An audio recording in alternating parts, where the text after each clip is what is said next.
Mes Antaną geriausiai pažįstam per jo klasikinius darbus, pavyzdžiui, Pionierius, Maratonas ir Sartras, bet iš tiesų visuomenė nežino, kas slypi už tų fotografijų, jog slypi didžiulis archyvas, kuris yra neišsemiamas ir įvairialypis.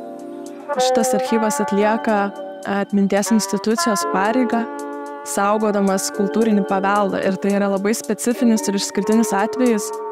Ir Lietuvoje tai yra kone vienintelis ir didžiausias privatus fotografijų archyvas, kuris taip tiesiogiai kuria ryšius su praeitimi ir leidžia mums suprasti istoriją. Pirmas dalykas, ką visi žino, aišku, kad jis yra šviesos meistras, šviesos magas, kad jisai pajungia šviesą savo ir akivaizdu. Antras dalykas, kad jisai neįtikėtinai moka prieiti prie žmonių. Pats būdamas gan sudėtingas žmogus ir kartais ir sunkus, bet fotografuojant nelieka jokio barjero, jisai ištirpsta.